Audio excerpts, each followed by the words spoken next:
Wih, banyak berita yang menarik ini ternyata hari ini. Makanya jangan kemana-mana, tonton sampai habis video Motomobi News. Hai YouTube, selamat datang di channel Motomobi News.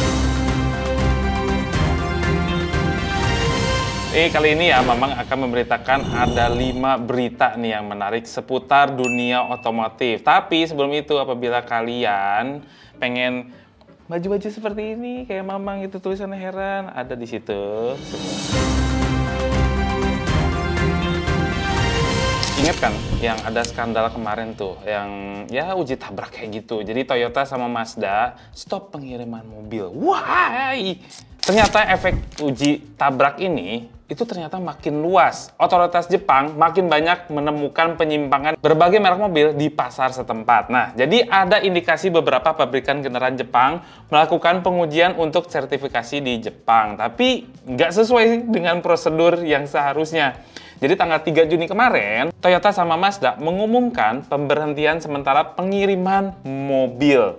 Ya beberapa modelnya aja sih, yang dijual untuk market domestik Jepang. Hal tersebut dikabarkan kepada kami melalui rilis yang terpisah dari Toyota sama Mazda. Kementerian Transportasi Jepang telah memerintahkan Toyota, Yamaha, terus sama Mazda untuk menghentikan pengiriman kendaraan ke konsumen dan akan melaksanakan inspeksi ke kantor pusat Toyota di Aichi, itu di Jepang. Dan yang menarik, nggak hanya Toyota sama Mazda, Honda, Suzuki juga terdeteksi ada data pengujian keselamatan produknya yang nggak sesuai. Hayo lo! Lalu mobil apa aja, Mang, yang terimbas? Ya sebetulnya nggak banyak, tapi ya semuanya JDM gitu ya. Kayak dari Toyota nih ada Corolla Fielder, Corolla Axio, dan Yaris Cross. Sekali lagi ini ada yang versi Jepang ya, Yaris Cross yang Indonesia. Tenang aja. Dan tercatat juga ada beberapa 4 model yang terindikasi, tapi sudah nggak diproduksi lagi seperti Crown. Wow, sampai Crown juga dong. Isis, Sienta, tapi Jepang. Lexus RX juga Jepang. Tenang, Indonesia mah nggak akan. Tenang. Kalau versi Mazda itu lebih detail lagi. Mereka mengakui ada kejanggalan dalam tes uji tabrak untuk model yang sudah nggak diproduksi lagi, kayak Mazda Atenza atau kalau di Indonesia itu dikenal dengan Mazda 6. Produksi November 2014 sampai April 2018. Lalu ada Mazda Axela atau kalau di Indonesia jadi Mazda 3, produksi Agustus 2016 sampai Februari 2019. Lalu ada juga Atenza yang versi improvementnya, yang facelift ya, juga terimbas untuk batch buatan April 2018 hingga 2024 nih. Dengerin terus kata Mamang nih, jadi ada beberapa model nih. Tapi kata Mazda ya, itu memastikan meski terdapat ketidaksesuaian dalam prosedur pengujian, tetapi tetap aman dan sesuai dengan regulasi setempat. Nah, ini disimpulkan setelah mereka melakukan pengetesan ulang pada mobil-mobil tersebut. Di luar uji keselamatan, ditemukan juga kecurangan dalam pengujian output atau tenaga mesin. Wajar, udah biarin aja lah. Paling juga beda-beda dikit, ya kan? Iya. Tapi ya nggak boleh atuh, ya pabrikan teh harus jujur. Ini karena satu uji ya, jadi menggunakan ECU yang berbeda dengan versi jualan. Tercatat Mazda Roadster atau MX-5 gitu ya, RF, dan Mazda 2 facelift bermesin 1500 cc yang hingga sekarang masih diproduksi diuji dengan metode tersebut. Jadi kedua model itu sudah dihentikan sementara produksinya sejak 30 Mei yang lalu, setelah mereka menemukan ada yang nggak beres tuh di situ. Sementara kalau untuk Honda, Suzuki, Yamaha hingga video ini dibuat, masih menunggu update resmi dari mereka ya. Pasti nggak akan mau lah ngupdate ya, kecurangan mereka sendiri kan nggak mau ya. Kita kan tiba-tiba ya nggak ada launching, nggak ada apa. Ternyata Hyundai Kona yang terbaru, Kona elektrik udah bisa dipesan. Tapi sebetulnya Kona elektrik ini diperkenalkan di IMS 2024 yang lalu tuh. Cuman belum ada launching, tapi tiba-tiba udah bisa dipesan. Gimana caranya? Jadi yang udah menunggu nih, kok yang suka dengan Kona elektrik yang sebelumnya kayak Omobi gitu ya. Nah yang baru ini ada. Ini berita dari Hyundai Motors Indonesia atau HMID. Jadi mereka mengumumkan dimulainya proses pre-booking untuk Kona elektrik.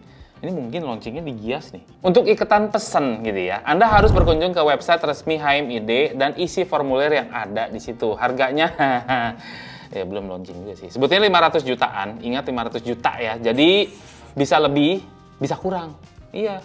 Nggak tahu tuh yang mana. Jadi All New Kona Electric ini menjadi mobil listrik pertama di Indonesia yang menggunakan baterai produksi lokal. Kami yakin bahwa melalui produk terbaru ini akan semakin mengukuhkan posisi Hyundai sebagai pionir dan pemimpin EV yang terus mendorong percepatan elektrifikasi di Indonesia. Itu kata Woo Jun Cha sebagai Presiden Direktur Hyundai Motor Indonesia. Ini jarak tempuhnya kalau Kona elektrik ini sampai 600-an kilometer. Bentuknya beda jauh sama Kona elektriknya Om Mobi. Dan Anda itu tidak perlu waktu lama untuk memesan. Jadi kata Pak Franciscus Suryo Pranoto, Soerjo Pranoto, COO PT HMID, jadi katanya dia, itu produk terbaru dari Hyundai ini akan dipasarkan dengan harga kompetitif sekitar 500 jutaan dan siap memenuhi kebutuhan konsumen akan mobil listrik di Indonesia tanpa perlu menunggu lama. Itu janjinya Pak Franciscus. Wih, ini berita mengejutkan lagi nih. Geneva Motor Show udahan. Ini nih legend loh. Geneva Motor Show itu legend sekali ini. Kok bisa udahan? Gini beritanya. Jadi dipastikan bahwa gelaran Geneva International Motor Show atau GIMS tidak ada lagi. Kasihan banget. Dari tahun berapa? 40-an, 60 ya? Sampai Citroennya di situ terus gitu. Diselenggarakan di Jenewa, kalau orang Indonesia. Jenewa, Swiss, dan belakangan dilangsungkan juga di Doha, Qatar. Pernyataan tersebut dilontarkan langsung oleh President of the Comité Permanent du Salon International de Automobile Foundation. Hai. Jadi keputusan ini harus kami ambil dengan berat hati. Meskipun kami sudah berupaya setelah absen 4 tahun, kurangnya minat dari pabrikan kendaraan untuk mengikuti GIMS membuat situasi ini tidak menentu untuk gelaran tahun depan. Ayo dong, pada kesana semua. Nah, terlebih lagi, ada persaingan ketat dari pameran otomotif serupa di negara Prancis dan Jerman. Sebab kedua pameran tersebut cukup digemari oleh sejumlah produsen kendaraan, terutama yang berasal dari kawasan domestik, ya dari itunya sendiri lah, dari yang sendiri. Jadi karena merasa tidak mampu mencapai tujuan akhir yang diharapkan, maka Komite Permanen du Salon International du Automobile Foundation meminta outright and cantonner the surveillance devices at the institution the privilege panjang. Udah di situ, udah dibaca tuh baca. Geneva untuk membubarkan komite, jadi akhirnya selesai. Jadi kata Pak Alexandre de Senarcrens juga, tanpa komitmen dari tim operasional yang dipimpin oleh Sandro Mesquita, maka komite ini tidak akan mampu menggelar pameran di Geneva maupun di Doha pasca pandemi COVID-19. Gara-gara itu tuh, emang nakal banget tuh virus, emang. Tapi bicara Doha nih ya, nampaknya GIMS Qatar akan terus dilaksanakan mudah-mudahan. Acara ini akan didukung oleh tim yang lebih paham mengenai pameran otomotif internasional. Semoga rencana ini dapat menggugah banyak pabrikan otomotif ikut dalam GIMS Qatar di bulan November 2025 nanti.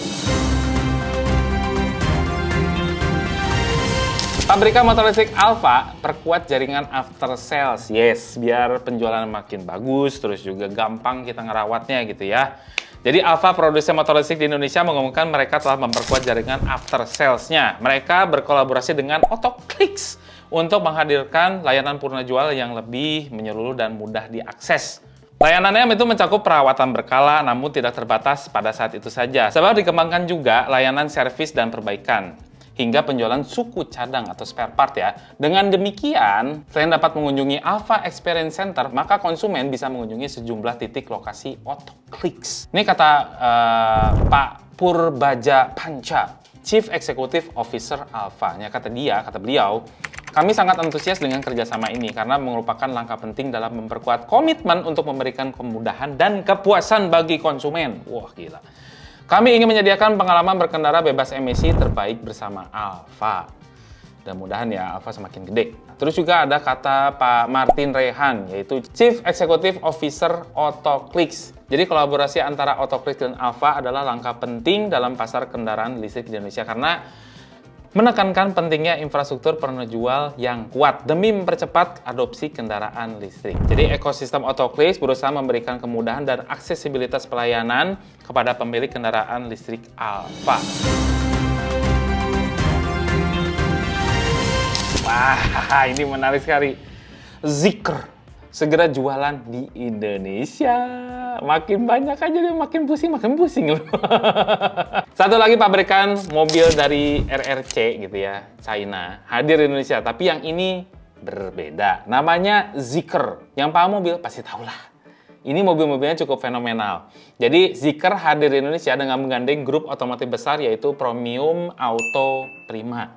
Nah, ini adalah langkah bagi Premium Auto Prima karena mereka biasanya jadi dealer untuk Neta, Mazda, dan apalagi sih? Jadi merek Zeekr ini ya dari Cina berada di bawah naungan dari Geely Automotive. Nah, jadi Geely itu ya, kalau yang nggak tahu Geely, itu raksasa otomotif yang punya saham di Volvo, Proton, sampai Mercedes-Benz. Nah, Zeekr ini memang dikhususkan untuk jadi brand mahal dan lebih premium. Jadi nggak perlu kaget lagi kalau mobilnya juga Wedan. Untuk Indonesia, mereka akan bawa mobil listrik SUV Zeekr X dan MPV super mewah Zeekr 009 gitu ya. Jadi Zeekr 009 ini juga di-rebase jadi Volvo EM90. Gila, MPV pertama dalam sejarah Volvo. Kapan mulai dijual? Berarti 5 bulan lagi lah. Oktober 2024. 5 bulan? Udah selesai, sampai situ saja video Mata Mobil News kali ini. Semoga makin terinspirasi dengan berita-berita kita. Jangan lupa untuk tekan tanda jempol ke atas, subscribe channel Mata Mobil Almobi dan Mes Mobil, berikut tanda loncengnya, dan juga share video ini ke seluruh dunia, ke kakek, nenek, cucu, kakak, teteh gitu ya, atau mang-mang yang lagi jualan, suruh tonton Mata Mobil News karena menarik sekali dalamnya. Dan di situ jangan lupa juga untuk baca apa coba? motomobilnews.id. Karena semua berita di sini ada di sana semua. Ngomong apa lagi saya? Oh iya bener, saya lupa mau ngomong itu. Terima kasih telah menonton. Wah, nggak ke-record. Ah, itulah.